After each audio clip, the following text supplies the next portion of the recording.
architects originally. Well, I can't say I'm an architect. I studied architecture.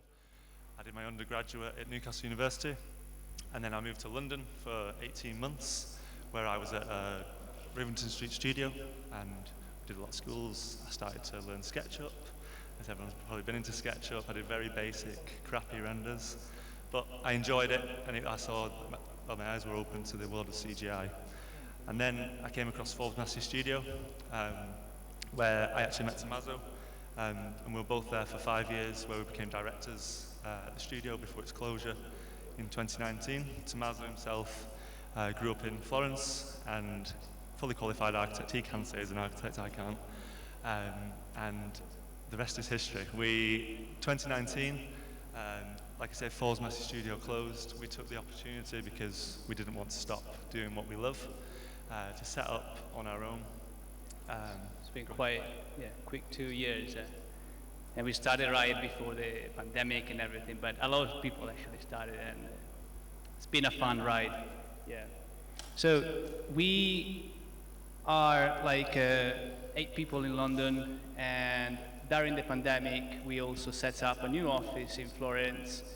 The guy is working from there, so it's a good way also to have these 2 worlds where me and Josh can travel and experience different scenarios with the people. A lot of the guys were Italian, so we found this way to create a hub where they can work and not lose good people, because it's very difficult to find people in our industry, and especially everyone has his own workflow.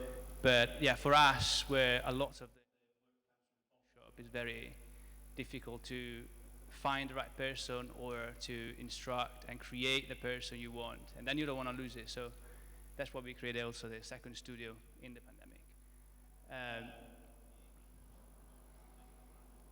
Our philosophy of studio comes from obviously a true passion for architecture and an understanding of architecture for what we can, and interaction with photography for both inspirations and workflow. And when we say like inspiration from photography, it's because we literally see a very strong bound interaction, especially nowadays where many photographers are going back to film, trying to bring that sort of atmosphere that sometimes you confuse whether it's a render or it's an image, because they post-product and they push the image towards what's their imagination, it's what's their visual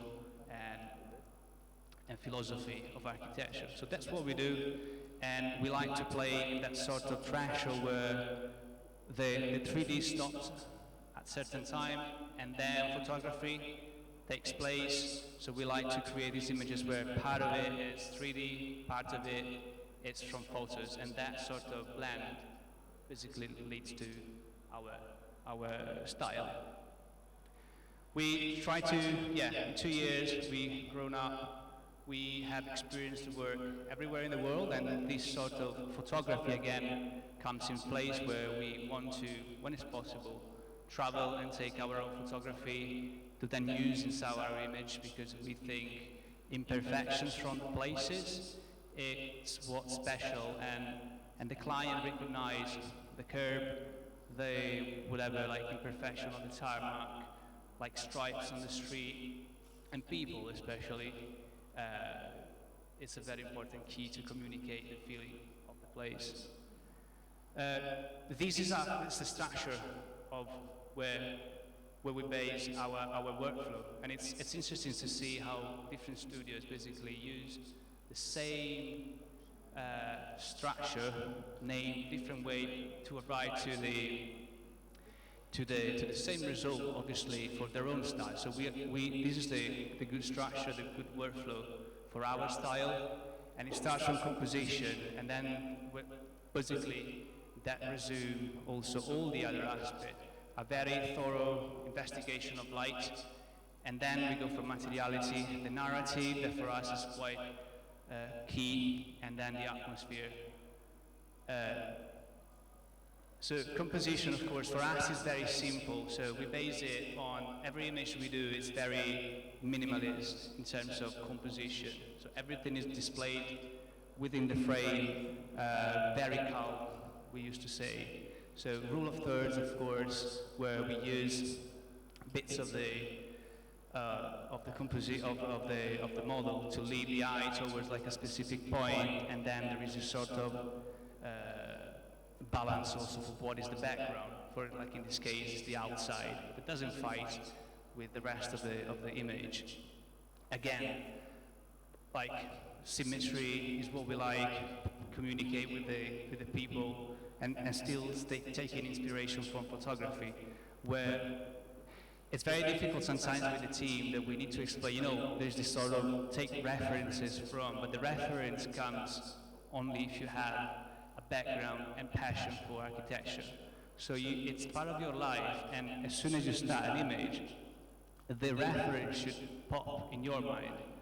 You can have a true research of the reference to fit the image you want to do. So that's what we like from the people we hire. And photography, it's also, we hired people with no knowledge of 3D, never did a render before, but they had a very strong portfolio of photography, and the way they post-produced the photos was key for us. So if you know how to do that, you go on a place, you take a photo, you post-product, you change the sky, and that's the end result. We teach you how to use Max the way we want, and then the rest for us is key. Is a very important factor of our workflow. Like for instance, like an image we did, very simple, very calm, everything like lands in place, rule of thirds for the main aspects, and simply we want to match some of the entrance and then use the people to lead the eye where you think is the focus of the image. Another example where the composition is very central, you start using elements to create the focus. The shadow as well helps, and the element, for instance, the path, the usage of the people, and then everything leads to the architecture. And as you can see in our workflow, everything is within the frame, people as well. We tend to not cut people out in our workflow because it's part of the composition as well for us. And everything kind of detach a little bit from reality, because obviously we're not looking for photorealism. We try to play in that sort of threshold between photorealism and illustrative images. Other examples, of course, Sorry, Tommaso. Yeah. Quick disclaimer, our images are all squashed, if anyone thinks it looks wrong. It did go for the site, for the team photos, because we all looked slimmer, but not for the other images. So other examples. So we try to put a lot of examples just to show you quickly concept of how the image is framed, the usage of light, and as you can notice in our work, 99% of the time we use the sun, because we really like the way how the light shapes on the architecture. And even on very simple projects, we tend to, so this is a council house with a very small intervention at the end, but every project has its own potential, and it's just a matter of the investigation of composition. And everything, as you see, is very calm within the boundary of the image, and the usage of light comes to the focus of the composition with the people on the terrace, and then these beautiful chairs on the background. So obviously this is part of our investigation, where the client didn't have any idea of these possible shots, but obviously that's also part of our job. So they don't know maybe what to do, and they need this sort of new eye from us to explore and give options to them. Another example, this is in Israel, and again we try to tend to create different moods, always through the usage of sun. Another image from the same project. Light, this is our sort of, it's the tool that leads us to the image we want to represent. So this is a photographer as well, but it's the way the light shapes and create forms, and it's very different if you explore the sun from the 7 in the morning to 7 in the night, different months, different season, and it's very different what you can communicate. And we tend to investigate a lot, basically, so it takes a lot of time, like to set cameras and to explore many scenarios, many possibilities of lights, until you arrive and you find exact, almost exact, and then around that selection you start to go 10 minutes later, 10 minutes after, until you reach the specific sun you're looking for. And that sometimes becomes part of the composition, becomes sort of, is the instrument that leads the composition sometimes.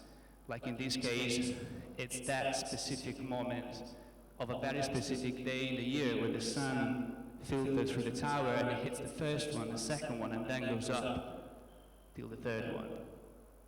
And other examples where the light is very important, like this is a project of the former Citroën factory in Bruxelles, where Secchi based redesigned all the interiors and the exteriors and made it for an exhibition center. Another example of how, even though the building was very bright, there was this intention to find the right balance between shadows, to highlight the cantilevers and all the terraces, and as well trying to find also the right balance between the outside and the inside, because sometimes there is a lot of requests, everything has to be bright, everything has to be visible, but there's a sort of communication with the clients to make them understand that if you go too bright inside and you have sun outside, everything flattens, and that's what we don't want, and I don't want as well. Another example of light where obviously we also have to go on site, and this going on site and all the photography will be part of your image. You need to make sure that whatever you're testing in 3D, then it matches what you will find on the scene. Another example, and as you can see again, the sun is the subject. Or experiencing like changes between night and day, and then how the light obviously can lead to the changes of activity and the narrative in the image. The materiality, again, this is something that we enjoy, and we tend to make the artist very aware of this specific subject, because architects, they have a lot of research. And what's very difficult as a studio is to make the artist aware of the commitment towards the architect, because the architects, whatever is the project, whatever they're designing, like a huge museum or a very housing project, that's their own project, and they have a lot of research on the specific bricks, specific metal, color, tonality, and it's important to communicate that. So again, from photography you can see how sometimes the subject of the image is straightforward to the materiality and the colors of the material you're showcasing. Like, to go back to the Pompidou Canal project, it's been very important to see the actual place and understand what the materiality was, because their intervention was very simple in areas where almost everything was untouched. But in our case, everything was coming from the 3D. And it's been very important to get all this photography and then go back in your raw render and overlays all these layers of specific stripes, specific imperfection, cracks. That was key to maintain in the image. Yeah. So this is all bits that we collected from the place, and obviously That's what we like. So use maybe Photoshop instead of 3D for certain aspects. In this case, to overlay all the imperfection from the place.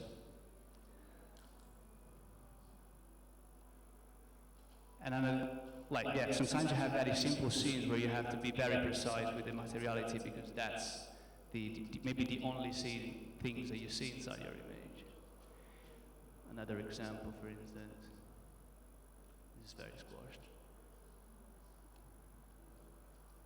Yeah, this is another project where the buildings were, the stone and the materiality of the houses were, it was very, very precise to refer to the existing mountains behind. And again, other examples of the importance of materiality. Sometimes, this was a project where there was an artist involved and they wanted to recreate material based on a specific sculpture piece of the artist, and we had to find the right way to recreate the same feeling with a slightly different material sometimes. And sometimes it's very challenging from the materiality point of view. Or like this is a guy, like a very inspired person that wants to recreate a theatre in Venice, which is supposed to be the very first Baroque theatre in Venice. And we had to base all the materials on old drawings and books references. And he was very particular about that and very specific. Narrative is something that is really important for us because we think that through the usage of the people you can really tell the story sometimes, and in photography as well, it's the subjects of the photo sometimes, is the subject and the architecture as well. There is this sort of communication between the two. And as for some photography, we like this sort of place where it's staged between reality and stage. So you don't understand whether the person has been put voluntarily in that spot or like there was a simple scene, simple scenario from a normal everyday life. And that's what we try to replicate in our images as well. Yeah, so for instance, this is like a same image that we progress, so the usage of the people for the background, and then it starts for the middle ground, understanding then what's the scene you want to recreate in the foreground. In everything, there's so many people, and the difficulty sometimes is to try to not make it look too stagey, so trying to overlay groups of people. It takes time because every person then is cut out most of the time, and it's been specifically photographed to go in that place. And try to tend to avoid mistakes sometimes when you position every, at the same distance, lots of person throughout the image. Another example where there were lots of people to place and try to make the image look not too much stagey, but at the end we try to work on the story, what could go there, like we thought about the cyclist story, and then again, like all the people in the background, and then you go back to trying to understand what's the story for the foreground that composes the entire image. So the focus definitely, the tower is very striking and definitely takes a lot of responsibility of the composition, but then the people, it's something that you need to take time and appreciate what's going on in the story. Or sometimes it's very simple. You just need a very simple, well-balanced person that needs to communicate with the architecture, the color as well, and then you just go for the background persons and the background people to complete the atmosphere as well. Sometimes it's very, full of person that needs to feel the vibe of the space, and it's quite a lot of effort sometimes because you need to find all the persons specifically for the scene. And it's very important, as you can see, that you need to feel connected to the space. So it's important sometimes that we go exactly on the spot, taking photos of the persons there, the people there, because maybe there are like areas in London where people dresses differently, it's more creative, and that's what you want to communicate as well when you showcase a project. Another example, the same area, lots of people. And sometimes, yeah, the people, we tweak colors because the color of the person needs to relate to the architecture. But then obviously you can tweak the colors in order to create a sort of contrast between them. So complementary color is something we tend to get a focus on. And you start to create this sort of bouncing between the person that leads back to the architecture and it bounces back to the people. And everything is part of the story.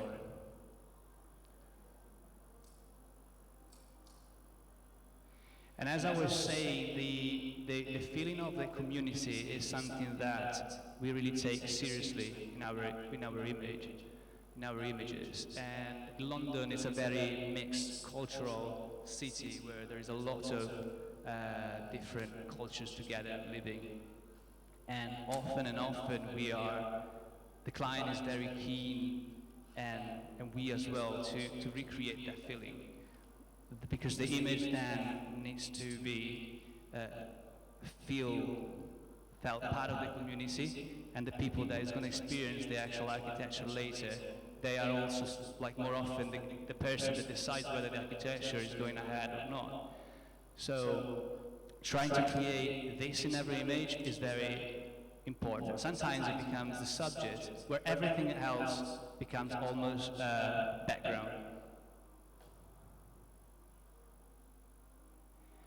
And it's very different from places to places. This was on the coast, for instance, so there was all the details about what could be possibly be a day in the everyday life of that space. And then obviously the last bit is atmosphere, which for us brings the extra touch, because obviously we don't want to be photorealism. We don't look at photorealism as the aim of our image, because everything else is very, from the composition, the light, and the usage of people, it's very illustrative in a way. So the atmosphere is that bit, is rather like for the post-production, but also for the usage of photography, where we want to go on the place where it's possible, or we need to send a photographer to take all the imperfections. Because as I was saying before, we always like to see a photography and we feel a photo is not photorealistic in a way, because obviously there is the post-production work behind, and it needs to communicate where the project is. So the same way photography does that, we want to do that in our image. So even when the image is finished, we like to add extra detail at the start, like adding the atmosphere, and then it can really relate to the place. So in that case, it was in amber, so the client was really looking for the feeling of the rain, the cold, and the rainy day. Or like sometimes interiors can be different function, and even in the interiors you need to communicate the scale of the space, and you need to start post-producing the light and give that extra touch that from us comes from Photoshop. So it could go from daylight to night, and you can really change the perception of what you're looking at. Or like, this is a project where we felt, so that was the image, agreed, but then we felt really difficult to get the trees from any model. So we sent the photographer to take the photo, and it was a bit of an effort to cut out the existing tree, but then for us it was impossible to do the same image without that very specific tree that you find in Manhattan. So obviously taking bits, everything is post-produced already, of course, but then you arrive to the raw render, you start the mask, adding lights, and that one comes. to the end result, which for us, the trees, sometimes you can just confuse it. It's there, but it's been part of the process and all the problems. But we're very happy with what we achieved at the end.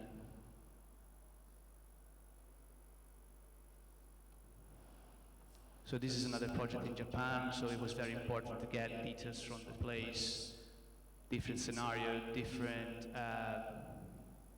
people to communicate the intention of the image, different culture. So there was this sort of, this is like in Niseko where a lot of snowboarding is part of the activity, but then there is the old tradition, so you always wondered through the usage of people, how do you combine and communicate the intention of the architecture. This is in Belgium, so it was the autumn season, and again, yeah, a lot of link between 3D and bits of photography. This is in Shoreditch, so every image is really trying to tell a different story. And in this case, again, we had to go on site, take bits of the existing, and start to replacing a lot of the image. Sometimes the image in the raw render remains very, very little in the image. Because yes, you can sometimes replicate the texture of whatever bricks you're trying, but then you go on site and you see how different, and maybe the age and the time bring to something completely, for us, maybe very tricky to do in 3D. So we prefer to collage many bits from the photo we take to then create our image. But this was in Australia for Snøhetta, and again, very, very specific trees that we had to get from photos because it was very difficult to get the same result from assets. Or like, yeah, to get the feeling of the blossom trees. Again, in London, this is a project we're on a sunny day, and who lives in London knows like the blossom season is beautiful. And in this case, again, a lot of like the usage of the photography of the assets. So yeah, and then we made some sort of like a small animation on how the process of the photos is all implemented from the raw render. And you can see here, for instance, that's the outside of the Pompidou Canal project.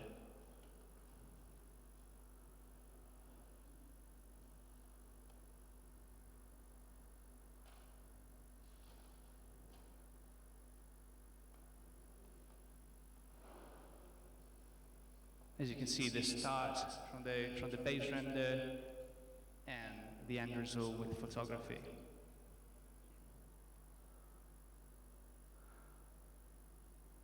Like in this case is Museum of London, and we wanted to recreate like a scene during the day, one in the evening and one at night, and we showcase this as a sort of like all the build-up, everything goes away. We go back to the raw render that changes the light, and then again all the post-production with the people and the story comes in place, and then it goes to the night. And again, everything changes. The story, there's the cinema, and you create a story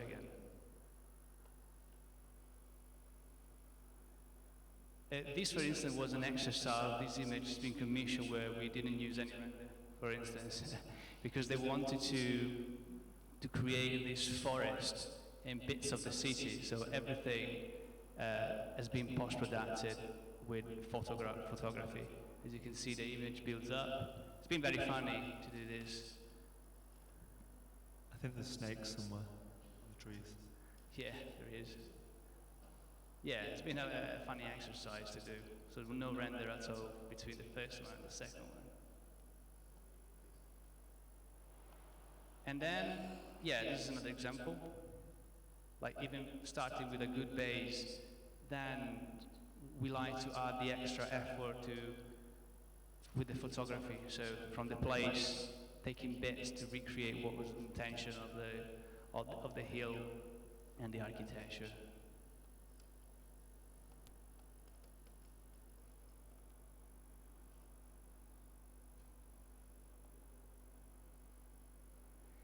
And Yeah, recently we are also exploring these new paths of how we can bring our image like a step forward, to step out from what is the still image. And obviously when we like to face animation, we like to stay true to our principle of composition, of light, and narrative as well with the people. Where in animation is a bit tricky because you need to rely on 3D assets, and then it's difficult to use green screen. But that's with a sort of like a structure we like to build, we can arrive to something. So we are experiencing a very nice example of cinemagraphs. So this was our first one we tried, where it's on the dock. I think there is no sound, but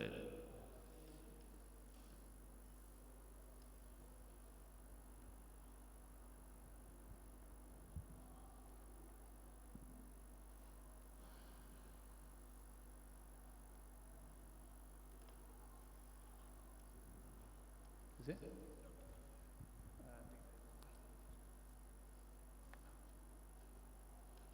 Yeah, but the sound was better. But. Or like, this is another project where we wanted to replicate one of our still image, and everything else, of course, has to change. So the still image was with photography, then we had to replicate everything in 3D. It's me in the very foreground, and we try to green screen to be part of the image. Some of the background people are from 3D, but that's what we feel it could be our sort of step up of image making into what it could be animation. And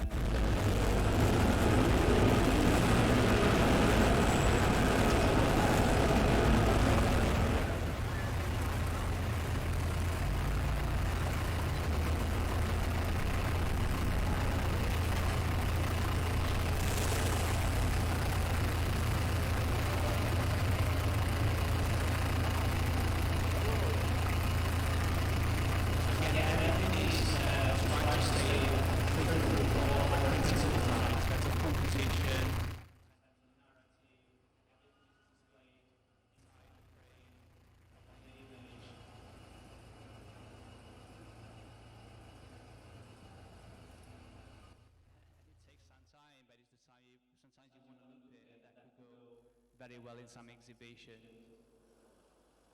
Or like this is another example where it was outside and everything was like the guys are inside with the green screen, and then there is the wind outside. We like to play with sounds of the surrounding environment, and this is the result.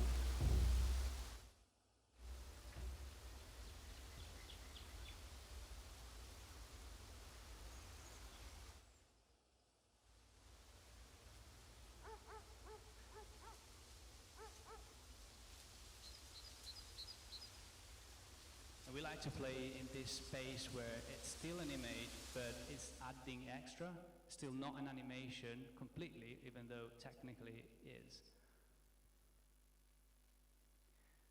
This is the project in Nisaka I was showing before, and again, experiencing something different, small bits of what it could be, an everyday life, an everyday moment could happen. So the door of the garage shop, you start looking at some of the lights of the interior atmosphere is pushed. The person's outside, a green screen.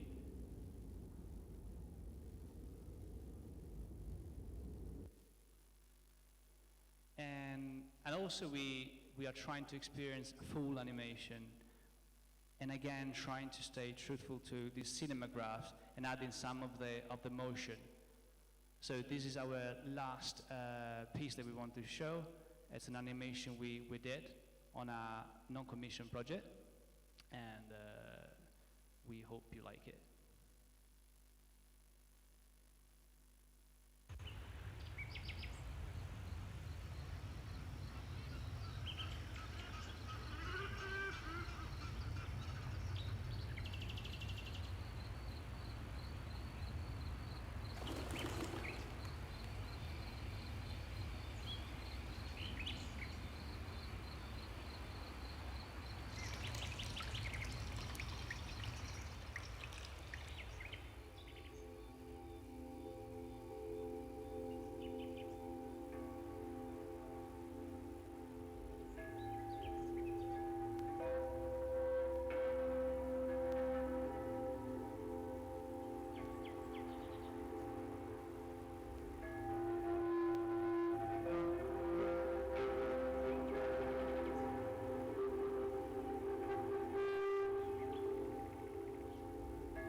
Thank you very much.